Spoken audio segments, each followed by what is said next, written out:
16 जून को एक 28 साल का नौजवान फेसबुक पर लाइव आता है। 17 जून को बिहार पुलिस के इनकाउंटर में उसकी मौत हो जाती है। बीच में बीते कुछ घंटे और पीछे अनगिनत सवाल। यह कहानी है बिहार के भोजपुर जिले के मलोटी गांव के रहने वाले भरत भूषण तिवारी की। एक वैसा लड़का जिसके एनकाउंटर के बाद आज बिहार के हर गांव में, चौपाल पर और घरों में सिर्फ एक ही सवाल पूछा जा रहा है। सवाल यह है कि अगर कोई पढ़ा लिखा लड़का सिस्टम से तंग आकर गांव की टूटी सड़कें, बिजली और बाढ़ की दहलती को देखकर हाथ में हथियार उठा ले तो क्या पुलिस का काम समझाने का है या सीधे मार डालने का। आज बात करेंगे जस्टिस ऑफ भरत भूषण तिवारी की और टटोलेंगे उस सच को जो इस एनकाउंटर की परतों से छिपा हुआ है। सबसे पहले ये समझना जरूरी है कि आखिर भरत भूषण तिवारी था कौन। क्या वह किसी गैंग का हिस्सा था? बिहार पुलिस के ही रिकॉर्ड के मुताबिक भारत का कोई पुराना क्रिमिनल रिकॉर्ड नहीं था।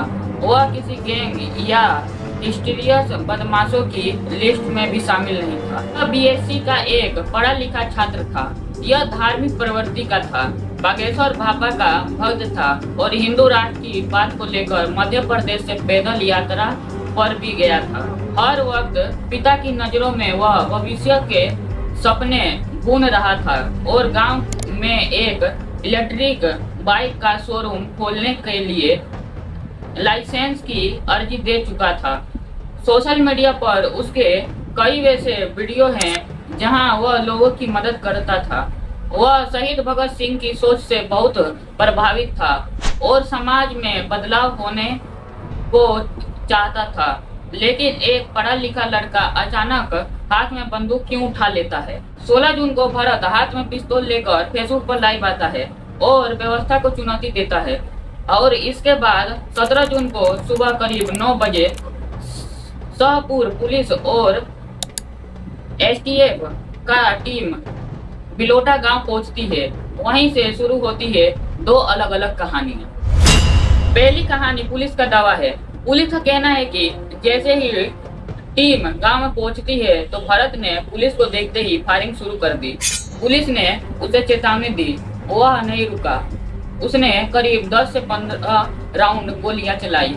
कार्रवाई की ओर में पुलिस ने भी गोली चलाई जो भरत को लगी और इलाज के दौरान उसकी मौत हो गई। दूसरी कहानी परिवार और सोशल मीडिया का दावा है।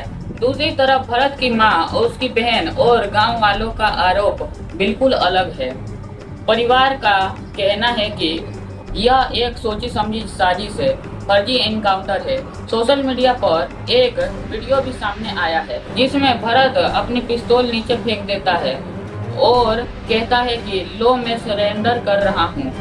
मां का आरोप है कि हथियार फेंकने और हाथ ऊपर करने के बावजूद भी पुलिस वालों ने गोलियां दाग दी। इस पूरे मामले में बिहार पुलिस और सरकार की थ्योरी पर कोई वैसे गंभीर सवाल खड़े होते हैं जिनका जवाब मिलना बाकी है। सवाल नंबर 1 यह है कि सोशल मीडिया के वीडियो में साफ दिख रहा था कि लड़का कट्टा फेंककर सरेंडर करने को तैयार था, तो क्या बिहार पुलिस इतनी अक्षम नहीं थी, उसे जिंदा गिरफ्तार नहीं कर सकी? सवाल नंबर 2 यह है कि अगर पुलिस का एनकाउंटर बिल्कुल सही था और भरत ने पुलिस पर गोलियां चलाई थी तो घटना के तुरंत बाद शाहपुर थानेदार समेत 4 पुलिसकर्मियों को सस्पेंड क्यों किया गया था?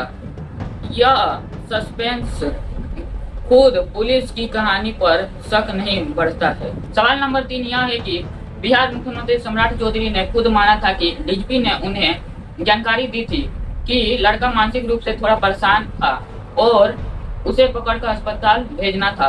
तो सवाल यह उठता है कि अगर सूबे के मुखिया को पता था कि वह बीमार है तो पुलिस उसे अस्पताल भेजने के वजह सीधे मौत के घाट क्यों उतार देती है? सवाल नंबर 4 यह है कि सरकार के अपने मंत्री मिथिलेश तिवारी ने इस पर सवाल उठाया है कि बड़े बड़े आतंकवादियों और अपराधियों को भी पहले पैर में गोली मारकर पकड़ा जाता है तो इस लड़के पर 4 से 5 गोलियां चलाकर इसे मार डालने के पीछे पुलिस की क्या सोच थी। सवाल नंबर 5 यह है कि जिस देश के कानून में खूंखार नक्सलवादियों और कश्मीर के अगलवादियों तक को भी हथियार डालकर सरेंडर करने का पूरा मौका दिया जाता है, वहां एक स्थानीय छात्र को सुधारने का देश का कानून और सुप्रीम कोर्ट की गाइडलाइंस बिल्कुल साफ है।